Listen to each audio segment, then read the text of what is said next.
الحمدللہ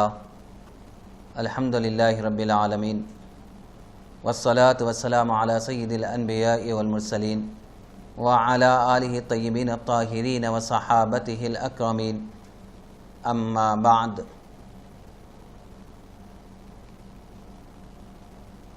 فقال اللہ تبارک وتعالی فی القرآن الکریم اعوذ باللہ من الشیطان الرجیم بسم اللہ الرحمن الرحیم ان اللہ وملائکتہ یصلون علی النبی یا ایہا الذین آمنوا صلوا علیہ وسلموا تسلیما اللہم صل وسلم علی سیدنا محمد وعلی آل سیدنا محمد وبارک وسلم اللہم صل علی سیدنا محمد کلما ذکرہ الذاکرون وصل علی سیدنا محمد کلما غفل عن ذکرہ الغافلون۔ محترم ناظرین، جیسا کہ آپ جانتے ہیں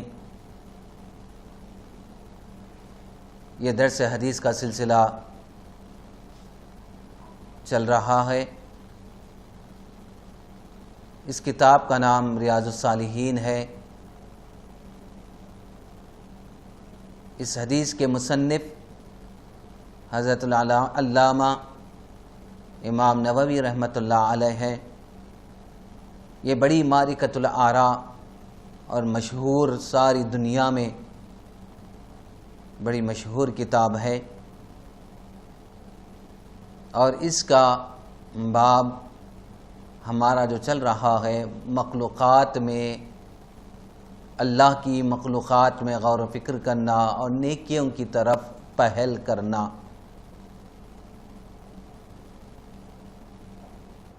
آج کی حدیث کا نمبر ہے 6ویں حدیث اس باب کی ہے۔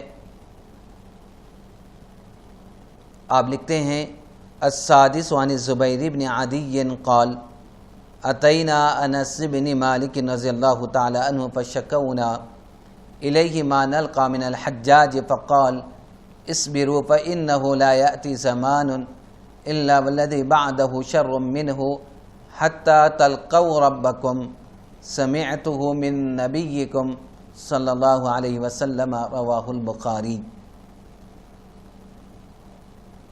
باب المبادرۃ الی الخیرات کی 6ویں حدیث، جس کے راوی حضرت زبیر بن عدی ہیں، کہتے ہیں کہ ہم حضرت انس بن مالک رضی اللہ تعالیٰ عنہ کے پاس آئے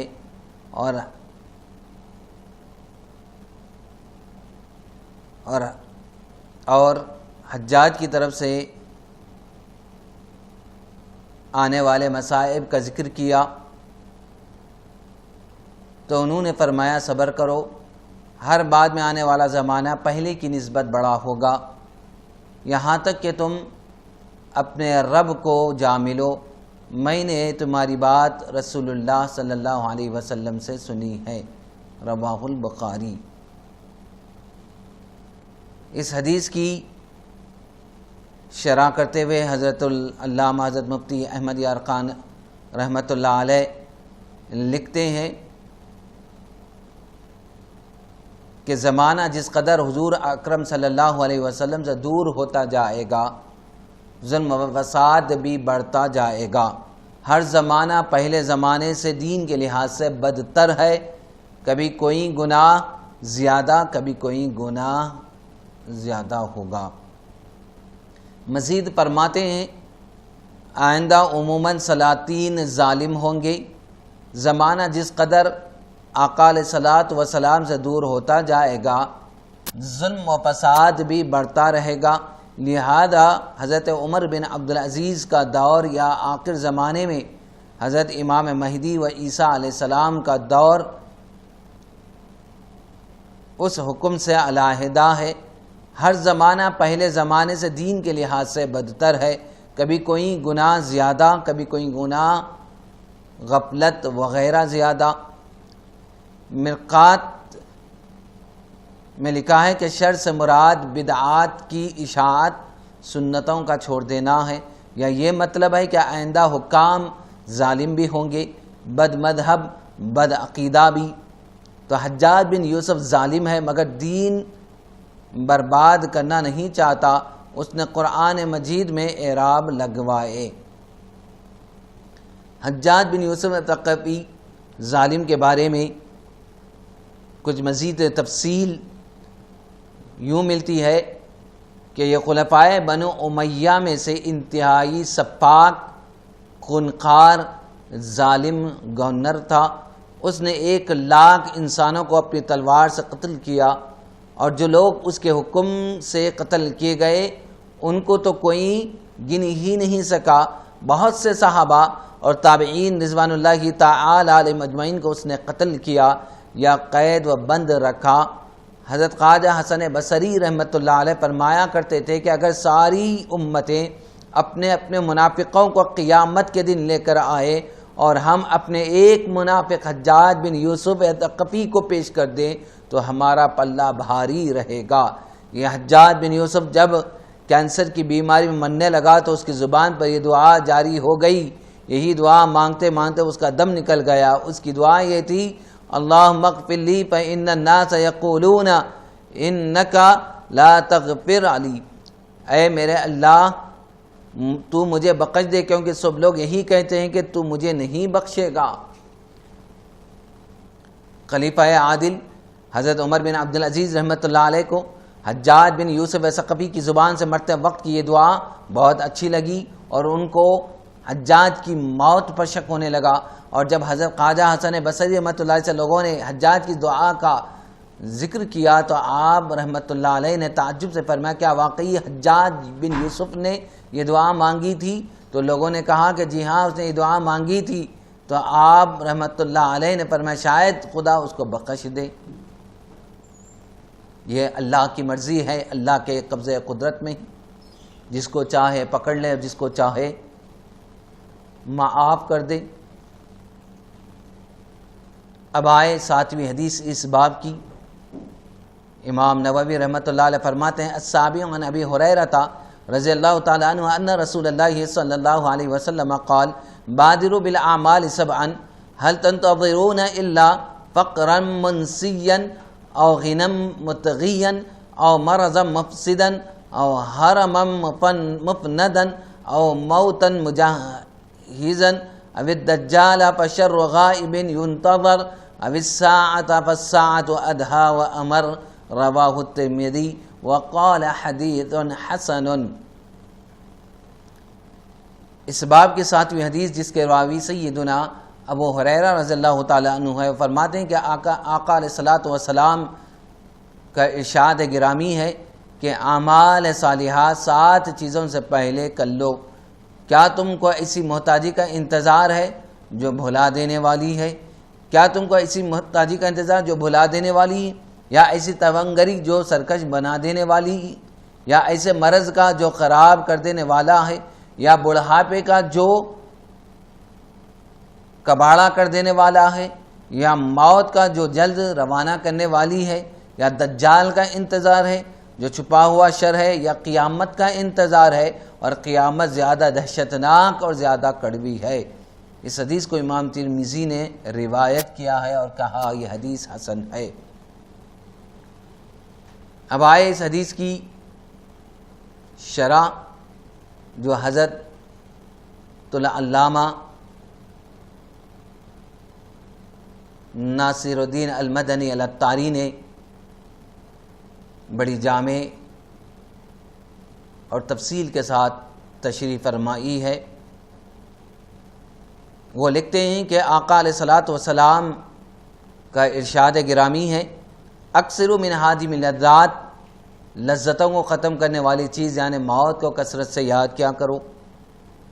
مزید آقا علیہ الصلوۃ والسلام فرماتے ہیں، اچانک موت مومن کے لیے راحت اور فاجر کے لیے افسوس کا باعث ہے۔ مزید موت کے تعلق سے حضور علیہ الصلوۃ والسلام کے ارشادات ہمیں ملتے ہیں۔ حضور فرماتے ہیں کہ موت کے بارے میں جو کچھ تمہیں معلوم ہے اگر جانوروں کو معلوم ہو جائے تو تم ان میں سے کسی فربا جانور کو نہ کھا سکو۔ ام المومنین حضرت سیدتنا عائشہ صدیقہ رضی اللہ تعالیٰ نے عرض کی یا رسول اللہ صلی اللہ علیہ وسلم کیا شہداء کے ساتھ کسی اور کو بھی اٹھایا جائے گا؟ آپ صلی اللہ علیہ وسلم نے ارشاد فرمایا ہاں، جو آدمی دن و رات میں 20 مرتبہ موت کو یاد کریں۔ مزید آقا علیہ الصلوۃ والسلام فرماتے ہیں کہ موت مومن کے لیے تحفہ ہے۔ پھر آقا علیہ الصلوۃ والسلام کا فرمان عالی شان یہ بھی ہے کفا بالموت واعظاً، موت واعظ و نصیحت کے لیے کافی ہے۔ اگر کسی کے لیے کوئی چیز واعظ کرنے والی، نصیحت کرنے والی اگر کوئی بن سکتی ہے تو موت سے بڑھ کر کوئی اور واعظ اور نصیحت کرنے والی چیز نہیں ہو سکتی۔ آقا علیہ الصلوۃ والسلام ایک مسجد کی طرف تشریف لے گئے، وہاں کچھ لوگ باتیں کر رہے ہیں اور ہنس رہے تھے۔ آپ صلی اللہ علیہ وسلم نے ارشاد فرمایا موت کو یاد کرو، اس ذات کی قسم جس کے دست قدرت میں میری جان ہے، اگر تم وہ جانتے ہو جو میں جانتا ہوں تو تم کم ہنستے اور زیادہ روتے۔ حضرت سیدنا کعب الاحبار رضی اللہ تعالی عنہ روایت فرماتے ہیں کہ بروز قیامت جب عدن کے سمندر کی گہرائی سے آگ نکلے گی تو تمام لوگ میدان محشر کی طرف ہانکے جائیں گے۔ میدان قیامت کے ہولناکیوں سے لوگ متحیر، پیاسے، مدہوش اور کانپتے ہوں گے کہ اسی دوران اللہ عز و جل تجلی فرمائے گا تو اس کے نور سے زمین روشن ہو جائے گی اور مخلوق ایک دوسرے کو دیکھ لے گی، اور ماں اپنے بیٹے کو دیکھے گی جس سے دنیا میں بہت محبت کرتی تھی، وہ اسے پہچان کر کہے گی اے میرے بیٹے، کیا میرا پیٹ تیری پناہ گاہ نہ تھا؟ کیا میری گود تیرے لیے نرم بستر نہ تھی؟ کیا میرا دودھ تیرے لیے سیرابی کا باعث نہ تھا؟ تو بیٹا پوچھے گا اے میری ماں تو کیا چاہتی ہے؟ وہ کہے گی میرے گناہ مجھ پر بھاری ہو گئے ہیں، تو ان میں سے صرف ایک گناہ کا بوجھ اٹھا لے۔ تو وہ کہے گا یہ بات ناممکن ہے، آج ہر جان اپنے عملوں میں گروی یعنی ذہن ہے۔ اے میری ماں اگر میں تیرا بوجھ اٹھا لوں تو میرا بوجھ کون اٹھائے گا؟ اسی دوران اللہ عز و جل کی جانب سے ایک منادی اعلان کرے گا اے فلاں بن فلاں، آؤ اللہ عز و جل کی بارگاہ میں پیش ہو جاؤ۔ یہ اعلان سنتے اس شخص کا رنگ متغیر ہو جائے گا اور اللہ عز و جل سے حیا کے سبب اس کے اعضاء بے چین ہو جائیں گے۔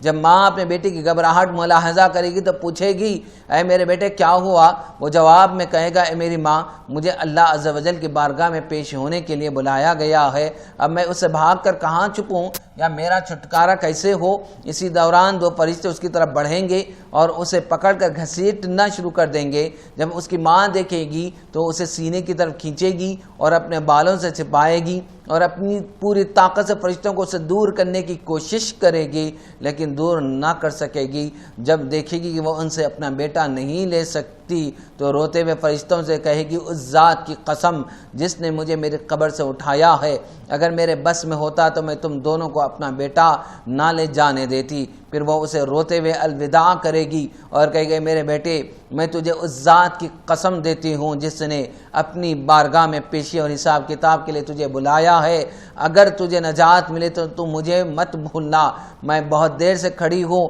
بہت حسرت زدہ ہوں اور میری تکلیف اور میری پیاس بہت شدت اختیار کر گئی ہے۔ حضرت سیدنا کعب بن احبار رضی اللہ تعالیٰ عنہ فرماتے ہیں پھر دو فرشتے اس کے بیٹے کو سدرۃ المنتہا پر مقرر فرشتے کے سپرد کریں گے۔ وہ پوچھے گا تمہارا تعلق کس امت سے ہے؟ تو لڑکا جواب میں کہے گا میں آقا علیہ الصلوۃ والسلام کا امتی ہوں۔ فرشتہ کہے گا خوشخبری ہے تیرے لیے اور امت محمدیہ علی صاحبہا الصلاۃ والسلام کے لیے۔ پھر وہ فرشتہ اسے نور میں داخل کر دے گا، کوئی اندازے سے نہیں جان سکتا کہ وہ کہاں جائے گا، دائیں یا بائیں، آگے یا پیچھے، واللہ اعلم بالصواب۔ اچانک اسے اللہ عز و جل کی طرف سے ایک آواز سنائی دے گی ٹھہر جا میں تیرا رب ہوں، اپنے اعضاء کو پرسکون رہنے دے، اپنے دل کو اطمینان دے، میرے عزت و جلال کی قسم تجھے تیری ماں اپنی طرف کھینچ رہی تھی اور اپنے سے سینے سے چمٹا رہی تھی، تو میں تجھ پر اس سے بڑھ کر شفیق ہوں۔ پھر ارشاد ہوگا اے میرے بندے اپنے نامہ اعمال پڑھ، تو وہ اسے پڑھے گا، لیکن جب کوئی گناہ پائے گا تو آواز آہستہ کر لے گا، اور جب نیکی پائے گا تو آواز بلند کرے گا۔ اللہ عز و جل فرمائے گا اے میرے بندے اپنی نیکی کو بلند آواز سے اور برائی کو پست آواز سے کیوں پڑھتا ہے؟ تو وہ روتے ہوئے عرض کرے گا یا اللہ مجھے معلوم ہے کہ تو اچھائی کو ظاہر کرتا ہے اور برائی کی پردہ پوشی فرماتا ہے، یعنی چھپاتا۔ پھر اللہ عز و جل فرمائے گا اے میرے بندے میں نے تیرے گناہ اور عیبوں کو مخلوق سے کیسے پوشیدہ رکھا، کیونکہ تو نے ان کے ذریعے میرا مقابلہ کیا۔ کیا تجھے معلوم نہ تھا کہ میں تجھ سے باخبر تھا اور تجھے دیکھ رہا تھا؟ وہ عرض کرے گا اے میرے مالک مجھ میں تیری ڈانٹ ڈپٹ سننے کی طاقت نہیں، تو مجھے جہنم میں جانے کا حکم دے دے۔ اے اللہ عز و جل فرمائے گا اگر میں تجھے جہنم میں جانے کا حکم دے دوں تو میرا جود و کرم اور عفو و درگزر کس کے لیے ہوگا؟ پھر اللہ فرمائے گا اے فرشتو میرے بندے کو میرے فضل و رحمت سے جنت میں لے جاؤ۔ وہ عرض کرے گا اے میرے معبود میری والدہ دنیا میں مجھے بہت چاہتی تھی، مجھ پر بہت شفقت کا اظہار کرتی تھی، اور آج اس نے مجھے دیکھا تو مجھ سے مدد مانگی اور چاہا کہ میں اس کی مدد کروں۔ اے میرے اللہ عز و جل اگر تو نے مجھے معاف کر دیا ہے تو میرا ٹھکانہ میرے بجائے میری والدہ کو بخش دے، میری والدہ کو دے دینا۔ اب وہ جس عذاب میں ہے اسے برداشت نہیں ہو رہا، تو اے اللہ عز و جل ارشاد فرمائے گا میرے عزت و جلال کی قسم میں تم دونوں کو ایک دوسرے سے جدا نہیں کرتا بلکہ میں تم پر رحم کر چکا ہوں۔ پھر فرمائے گا اے میرے فرشتوں ان دونوں کو میری جنت میں لے جاؤ اور میں سب سے بڑھ کر رحم فرمانے والا ہوں۔ اللہ تبارک و تعالی دونوں کو جنت میں داخل ہونے کا حکم دے گا۔ اللہ عز و جل بڑی رحمت والا، بڑی رحم و کرم والا اور بڑے فضل والا ہے۔ اس کی رحمت بہت وسیع ہے۔ بس اللہ رب العزت ہم سب پر فضل اور کرم فرمائے اور جنت الفردوس میں اعلیٰ مقام ہم سب کو عنایت فرمائے۔ اب اس باب کے 8ویں حدیث کی طرف ہم مائل ہوں گے۔ امام نووی رحمۃ اللہ علیہ فرماتے ہیں الثامن عنہ ان رسول اللہ صلی اللہ علیہ وسلم قال یوم خیبر لأعطین هذه الراية رجلا يحب الله ورسوله يفتح الله على يديه قال عمر رضی اللہ تعالی عنہ ما احببت الامارة الا يومئذ فتساورت لها رجاء ان ادعى لها فدعا رسول اللہ صلی اللہ علیہ وسلم علی بن ابی طالب رضی اللہ تعالی عنہ فاعطاه إياها وقال امشي ولا تلتفت حتى يفتح الله عليك فصار علي شيئا ثم وقف ولم يلتفت فصرق يا رسول الله على ماذا أقاتل الناس قال قاتلهم حتى يشهدوا أن لا إله إلا الله وأن محمد رسول الله فإذا فعلوا فقد منعوا منك دماءهم وأموالهم إلا بحقها وحسابهم على الله رواه مسلم وتساورت هو بالسين المهملة أي وتبت متطلعا۔ اس باب کی 8ویں حدیث جس کے راوی ابو ہریرہ رضی اللہ تعالی عنہ ہیں، وہ فرماتے ہیں کہ آقا علیہ الصلوۃ والسلام نے ارشاد فرمایا خیبر کے دن کہ میں یہ جھنڈا ایسے آدمی کو دوں گا جو اللہ اور اس کے رسول صلی اللہ علیہ وسلم سے محبت کرتا ہے، اس کے ہاتھوں پر اللہ فتح دے گا۔ حضرت عمر رضی اللہ تعالیٰ کہتے ہیں اس دن کے بغیر میں نے کبھی امیر بننے کی خواہش نہ کی تھی، میں اس کے لیے کھڑا ہوا اس امید پر کہ مجھے بلایا جائے گا۔ رسول اللہ صلی اللہ علیہ وسلم نے حضرت علی بن ابو طالب رضی اللہ تعالیٰ عنہ کو بلا کر وہ عطا فرمایا اور ارشاد فرمایا جا اور مڑ کے نہ دیکھ تاکہ اللہ تعالیٰ فتح عطا فرمائے۔ بس حضرت علی رضی اللہ تھوڑا چلنے کے بعد رک گئے اور پھرے بغیر عرض کیا یا رسول اللہ میں لوگوں سے کس بات پر جنگ کروں؟ فرمایا کہ ان سے جنگ کرو حتیٰ کہ وہ لا الہ الا اللہ محمد رسول اللہ کی گواہی دے، جب وہ یہ کہہ لے تو انہیں اپنے جان و مال کو تجھ سے محفوظ کر لیا، مگر اس کے حق کے ساتھ، اور ان کا حساب اللہ کا ذمہ ہے۔ اس حدیث کو امام مسلم نے روایت کیا ہے۔ اب اس حدیث کی تشریح کی طرف ناظرین ہم متوجہ ہوں گے۔ فاتح خیبر کون ہوگا؟ جنگ خیبر کے دوران ایک دن آقا علیہ الصلوۃ والسلام نے فرمایا، کل میں اس شخص کے ہاتھ میں جھنڈا دوں گا جو اللہ اور اس کے رسول سے محبت کرتا ہے، اور اللہ اور اس کے رسول بھی اس سے محبت کرتے ہیں، اور اسی کے ہاتھ سے خیبر کا قلعہ فتح ہوگا۔ اس خوشخبری کو سن کر لشکر کے تمام مجاہدین نے اس انتظار میں نہایت ہی بے قراری کے ساتھ رات گزاری کہ دیکھے کہ کون وہ خوش نصیب ہے جس کے سر اس بشارت کا صحرا بندھتا ہے۔ صبح کو ہر مجاہد اس امید پر بارگاہ رسالت صلی اللہ علیہ وسلم میں حاضر ہوا کہ شاید وہی اس خوش نصیبی کا تاجدار بن جائے۔ ہر شخص گوش بر آواز تھا، ہر کوئی یہ سننا چاہتا تھا کہ ناگاہ آقا علیہ الصلوۃ والسلام نے ارشاد فرمایا کہ علی بن ابی طالب کہاں ہے؟ لوگوں نے کہا کہ یا رسول اللہ، ان کی آنکھوں میں آشوب چشم ہے۔ ارشاد فرمایا کہ قاصد بھیج کر انہیں بلاؤ۔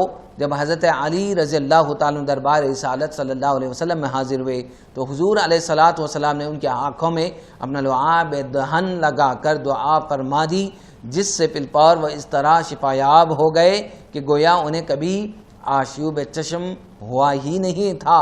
پھر آپ نے ان کے ہاتھ میں جھنڈا عطا فرمایا اور خیبر کا میدان اسی دن ان کے ہاتھوں سے فتح ہو گیا۔ صحیح البخاری کتاب المغازی۔ اس حدیث سے ثابت ہوتا ہے کہ حضور علیہ الصلوۃ والسلام نے ایک دن قبل ہی یہ بتا دیا کہ کل حضرت علی رضی اللہ عنہ خیبر کو فتح کریں گے، یعنی کل کون کیا کرے گا یہ علم غیب ہے جو اللہ رب العزت نے اپنے حبیب پاک صلی اللہ علیہ وسلم کو عطا فرمایا ہے۔ اب آئے غزوہ خیبر کا سبب کیا تھا۔ جنگ خندق میں جن جن کفار عرب نے مدینے پر حملہ کیا تھا ان میں خیبر کے یہودی بھی تھے، بلکہ در حقیقت وہی اس حملے کے بانی اور سب سے بڑے محرک تھے۔ چنانچہ بنو نذیر کے یہودی جب مدینے سے جلا وطن کیے گئے تو یہودیوں کے جو رؤساء خیبر چلے گئے تھے ان میں سے حیب بن اقطب، ابو رافع، سلام بن ابی الحقیق نے تو مکہ جا کر کفار قریش کو مدینے پر حملہ کرنے کے لیے ابھارا اور تمام قبائل کا دورہ کر کے کفار عرب کو جوش دلا کر برانگیختہ کیا ابھارا اور حملہ آوروں کی مالی امداد کے لیے پانی کی طرح روپیہ بہایا، اور خیبر کے تمام یہودیوں کو ساتھ لے کر یہودیوں کے یہ دونوں سردار حملہ کرنے والوں میں شامل رہے۔ حیب بن اقطب تو جنگ قریظہ میں قتل ہو گیا، اور ابو رافع سلام بن ابی الحقیق کو 6 سن ہجری میں حضرت عبداللہ بن عتیق انصاری رضی اللہ تعالیٰ نے اس کے محل میں داخل ہو کر قتل کر دیا۔ لیکن ان سب واقعات کے بعد بھی خیبر کے یہودی بیٹھ نہیں رہے، خاموش نہیں رہے، بلکہ اور زیادہ انتقام کی آگ ان کے سینوں میں بھڑکنے لگی۔ چنانچہ یہ لوگ مدینے پر پھر ایک دوسرا حملہ کرنے کی تیاریاں کرنے لگے اور اس مقصد کے لیے قبیلہ غطفان کو بھی آمادہ کر لیا۔ قبیلہ غطفان عرب کا ایک بہت ہی طاقتور اور جنگجو قبیلہ تھا، اور اس کی آبادی خیبر سے بالکل ہی متصل تھی، ملی ہوئی تھی، اور خیبر کے یہودی خود بھی عرب کے سب سے بڑے سرمایہ دار ہونے کے ساتھ بہت ہی جنگ باز اور تلوار کے دھنی تھے۔ ان دونوں کے گٹ جوڑ اور ان کے ملاپ سے ایک بڑی طاقتور فوج تیار ہو گئی، اور ان لوگوں نے مدینے پر حملہ کر کے مسلمانوں کو تہس نہس اور ختم کرنے کا پلان بنا لیا تھا۔ مسلمان خیبر چلے۔ جب آقا علیہ الصلوۃ والسلام کو خبر ملی کہ خیبر کے یہودی قبیلہ غطفان کو ساتھ لے کر مدینے پر حملہ کرنے والے ہیں، تو ان کی اس چڑھائی کو روکنے کے لیے 1600 صحابہ کرام رضوان اللہ تعالی علیہم اجمعین کا لشکر ساتھ لے کر آقا علیہ الصلوۃ والسلام خیبر روانہ ہوئے۔ مدینے پر حضرت سبا بن ارفطہ رضی اللہ تعالیٰ عنہ کو آفیسر مقرر فرمایا اور 3 جھنڈے تیار کرائے۔ ایک جھنڈا حضرت حباب بن منذر رضی اللہ تعالیٰ عنہ کو دیا اور ایک جھنڈے کا علم بردار حضرت سعد بن عبادہ رضی اللہ تعالیٰ عنہ کو بنایا، اور خاص علم نبوی حضرت علی رضی اللہ تعالیٰ عنہ کے دست مبارک میں عنایت فرمایا، اور ازواج مطہرات میں سے حضرت بی بی ام سلمہ رضی اللہ تعالیٰ عنہا کو ساتھ لیا۔ یہ غزوہ خیبر کی تفصیل تھی جو ناظرین کے سامنے پیش کی جا رہی تھی۔ یہاں پر باب المبادرتی الی الخیرات یعنی نیکیوں کی طرف سبقت کرنا، پہل کرنا، جلدی کرنا ختم ہوتا ہے، اور نیا باب فی المجاہدہ انشاءاللہ آئندہ نشست میں ہم پیش کرنے کی سعادت حاصل کریں گے۔ اب بارگاہ خداوندی میں دعا کرتے ہیں کہ اے اللہ ہم سب کو نیکیوں سے محبت عطا فرما، تیری اطاعتیں، تیری بندگی کرنے کی توفیق مرحمت فرما، اور آقا علیہ الصلوۃ والسلام کی سنتوں پر عمل کرنے کی توفیق مرحمت فرما، اپنی رضا، اپنا قرب عطا فرما، حضور علیہ الصلوۃ والسلام کی شفاعت نصیب فرما۔ وصلی اللہ تعالی علی سیدنا محمد وعلی آلہ وصحبہ اجمعین والحمد للہ رب العالمین۔